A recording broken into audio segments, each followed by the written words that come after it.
Hey everybody, welcome to a first in a series of preview videos I'm doing.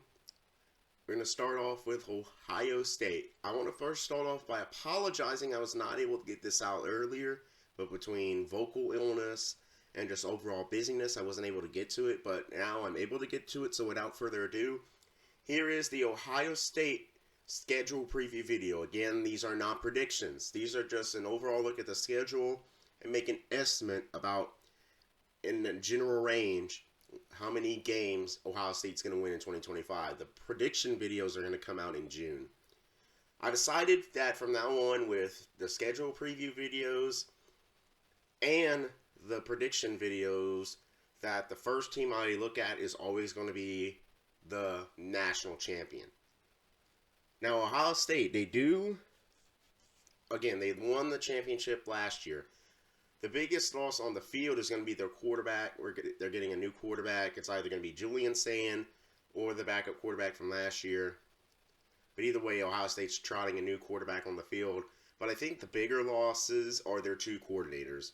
Chip Kelly, who was the offensive coordinator last year for Ohio State, he's gone. He's leaving for the NFL. They promote internally, and the co-offensive coordinator from last year is going to be the offensive coordinator this year. The defensive coordinator is also gone. He left for Penn State. He's being replaced by former NFL defensive coordinator Matt Patricia. I don't really personally have a lot of good things to say about Matt Patricia and his performance in the NFL, but college is different from the NFL, so we'll see if the change of scenery and the change of difficulty level is going to be a big thing for Matt Patricia as he becomes defensive coordinator of Ohio State. Now, on to Ohio State's schedule. Ohio State opens up with probably the most anticipated non-con game of the entire year against the Texas Longhorns. This is a rematch of last year's Cotton Bowl, which was a semifinal game. Ohio State won that one 28-14. This year, like Texas is trotting out a new starting quarterback. However, he does have some starting experience. We saw him last year. Arch Manning, he looked pretty good. He also looked pretty good in the games where he came in relief of Quinn Ewers. However, this is a much different beast he's starting with against Ohio State. Texas does keep a lot of its talent from last year. Steve Sarkisian, he's going into his fifth year as the Texas head coach, second year in the SEC. This game is in Columbus. This feels like a true 50-50 game between the two teams. Then after that, Ohio State actually opens up with 3 consecutive home games. The second game is against Grambling State. They're an FCS team from northern Louisiana. Not much to write home about here. It's one of the best FBS teams taking on an FCS team. Ohio State should not really have too much to fret about in the game against Grambling State.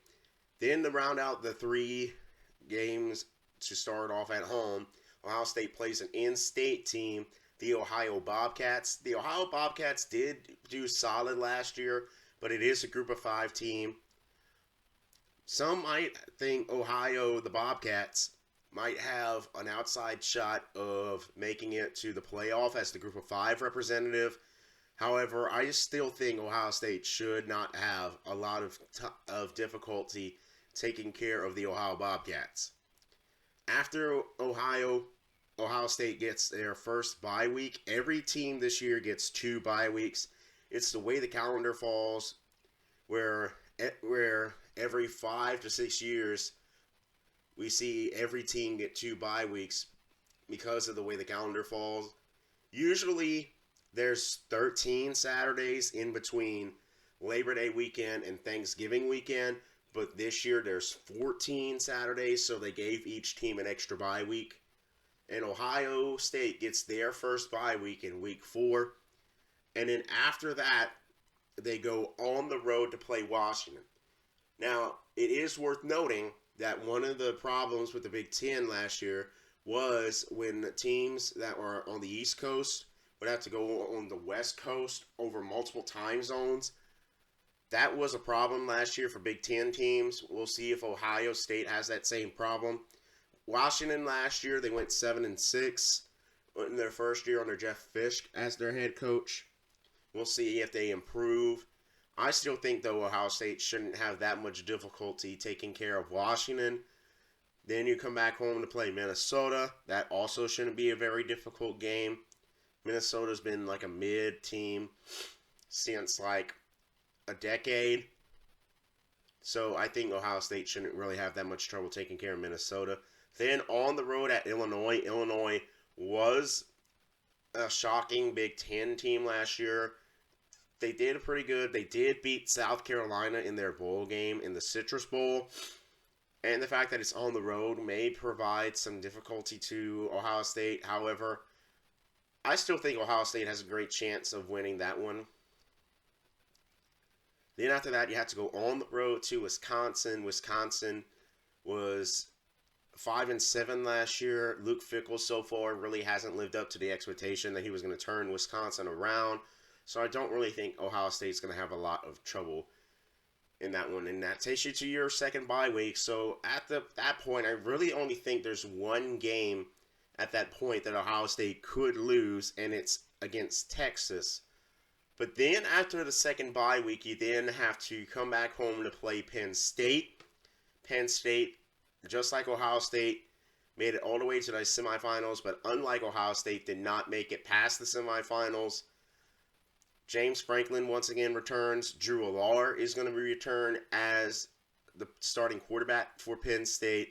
This could be the game of the year in the Big Ten, Penn State versus Ohio State. It is at home for Ohio State. However, Penn State is really looking for an opportunity to break through. They had kind of a breakthrough season last year, but they still failed to beat Ohio State. We'll see if Penn State can finally get the job done. It is in Columbus, Ohio, but Penn State might be able to find some way to shock Ohio State. So there's the second game that I think Ohio State could lose is against Penn State. Then you have to go on the road to Purdue. I think you should take care of Purdue. I don't really have a lot of expectations of Purdue. Then you come back home to UCLA. UCLA is still going to be in a multi-year rebuild. If you don't know the story about UCLA, they came into the Big Ten thinking they were still going to have Chip Kelly as their head coach, but then Chip Kelly left for Ohio State to become the offensive coordinator.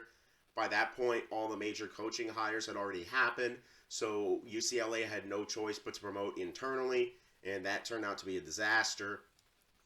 So I think Ohio State should be able to take care of UCLA. Then you get your final home game against the Rutgers. I think you win that one. I think you should be able to win that one. That one, Rutgers never really became a major team in the Big Ten. I think you take care of Rutgers. Then after that, you have the regular season finale against Michigan on the road against Michigan. Now, this has been the thorn in the side for Ohio State. It's like Georgia versus Alabama, where just when you think that Ohio State's going to be able to take care of Michigan, Michigan takes care of them. Last year, we thought Ohio State having Michigan at home and the fact that Michigan lost so much talent and the fact that they were using a first-year head coach was going to put it to where Ohio State would dominate, but Michigan won that one. It's been 4 years since the last time Ohio State beat Michigan. Actually, it's been 5 years because, remember, they did not play in 2020 because of a COVID outbreak. So it's been since 2019 the last time Ohio State managed to beat Michigan. This year, it's on the road. I think Michigan's going to be better this year. I think Ohio State's going to be slightly worse. I do still think it's going to be a good game, but that's the third game I think that Ohio State has a good chance of losing. So there you go. You look at Ohio State's schedule, there's 3 really big games that I think Ohio State could lose. And I think Ohio State probably goes anywhere from 11-1 to 9-3 on the season. That's my ballpark right there. Given those 3 games that they have, at home against Texas, at home against Penn State, and on the road at Michigan, those 3 games, I think there's a great chance Ohio State could lose. Now, Ohio State could win a few of those games, but I think there's at least one loss there on Ohio State's schedule, which is why I'm not predicting them to go undefeated. I think you definitely could lose any of those three. There's even an outside chance I think Ohio State loses all three of them, even though I think it's less likely. I think the most likely scenario we see Ohio State go 10-2, losing some combination of Penn State, Michigan, and Texas. But the overall in the ballpark I think is 11-1 to 9-3 for Ohio State. So there you go. That's the preview, the schedule preview video for Ohio State. I'm gonna resume maybe tomorrow, maybe Monday, but one of those 2 days, I'm gonna go ahead and get out the second video, which I decided I'm gonna go ahead and do who many people think is going to be the odds-on favorite to win the national title, the Texas Longhorns. So I'll see you in the next video. Thank you very much for watching. Subscribe and hit that notification to know when anytime I post content.